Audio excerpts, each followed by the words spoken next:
আজ নিয়ে এসেছি পটলের একটি নিরামিষ রেসিপি। পটল তো আমরা অনেক রকমভাবেই বানিয়ে থাকি, তবে এভাবে বানালে খেতে কিন্তু বেশ লাগে। তার জন্য আমি প্রথমেই এখানে 1 থেকে 150 গ্রামের মতন ছোলার ডাল নিয়েছি। এটি আমি ভালো করে ধুয়ে পরিষ্কার করে 3-4 ঘন্টার মতন ভিজিয়ে রেখে দেব। এবার এখানে আমি পটলগুলোকে বেশ পরিষ্কার করে ধুয়ে কেটে নিয়েছি।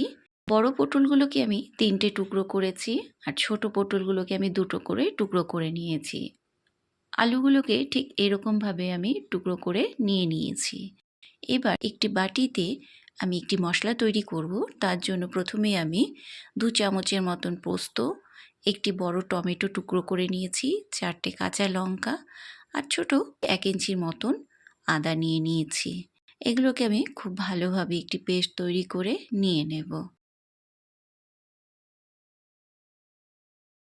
এখন আমি ডালগুলো বেটে নিয়ে এসেছি। এই ডালগুলো ঠিক এরকমভাবে স্মুথভাবে আমি পেস্ট করে নেব। এর মধ্যে এবার দিয়ে দিচ্ছি 1 চামচ হলুদ, 1 চামচ ভাজা জিরের গুঁড়ো, আর তার সাথে দিয়ে দিচ্ছি 1 চামচ কালো জিরে আর স্বাদ অনুযায়ী লবণ। এবার আমি খুব ভালোভাবে এটিকে মিক্সড করে নেব। খুব ভালোভাবে মিক্সড করে নেওয়ার পরে এর মধ্যে আমি 2টোর মতন কাঁচা লঙ্কা ছোট ছোট করে টুকরো করে দিয়ে আবারও ভালোভাবে মেখে নিলাম। এবার একটি কড়াইতে সরষের তেল গরম করে তার মধ্যে আমি একে একে এই বড়াগুলো ভেজে নেব। ভালো করে এক এক করে আমি বড়াগুলো দিয়ে খুব সুন্দর করে লাল লাল করে আমি ভেজে নেব। অবশ্যই এই সময় গ্যাসের স্টিমটি লো টু মিডিয়াম করে রাখতে হবে। বড়াগুলো এপিঠ ওপিঠ ভালো করে ভেজে তুলে নিচ্ছি আমি।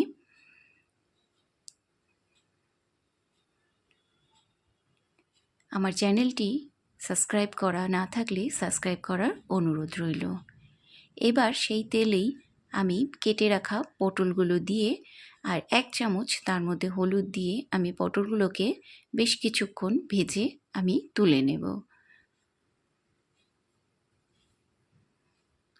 পটলগুলো ভাজা হয়ে গেলে এবার কড়াইতে আবারও বেশ কিছুটা তেল দিয়ে সেটি গরম করে তার মধ্যে একটি তেজপাতা, একটি শুকনো লঙ্কা আর 1 চামচের মতন সাদা জিরে ফোড়ন দিয়ে একটু ভাজা ভাজা করে নেব। তার মধ্যে এবার আমি দিয়ে দিচ্ছি টুকরো করে রাখা আলুগুলো।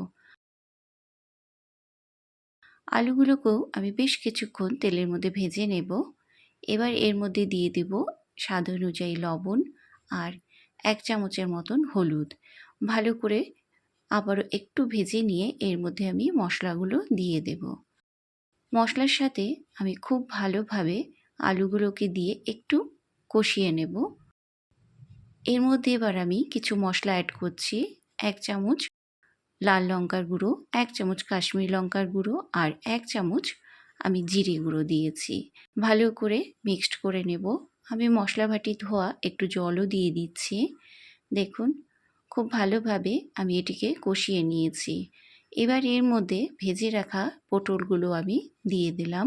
পটলগুলোকে দিয়ে আমি কিছুক্ষণের জন্য ঢেকে রাখব। এতে সবজিগুলো সব নরম হয়ে যাবে।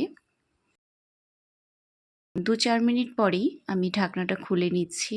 দেখুন খুব সুন্দরভাবে কষে গিয়েছে, রঙটাও খুব সুন্দর এসেছে। ভালোভাবে আমি নাড়িয়ে দিচ্ছি সবজিগুলোকে। সব সবজি কিন্তু সেদ্ধ হয়ে গিয়েছে দেখুন। এবার এর মধ্যে আমি বেশ কিছুটা জল দিয়ে দিচ্ছি। আমি এখানে জলের পরিমাণ একটু বাড়িয়ে দিয়েছি, কারণ এখানে বড়াগুলো দেব। বড়াগুলো দিলে জলটা বেশ টেনে নেবে বড়াগুলো।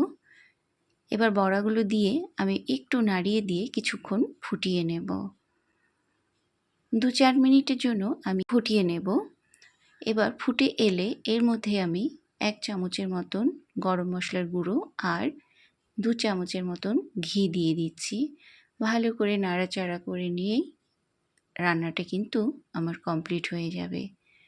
এই রান্নাটি আপনাদের কেমন লেগেছে অবশ্যই কমেন্ট করে জানাবেন। ভালো লাগলে একটি লাইক ও শেয়ার করবেন। এই রান্নাটি খেতে কিন্তু খুবই সুস্বাদু হয়েছিল। অবশ্যই বাড়িতে একবার হলেও ট্রাই করে দেখবেন।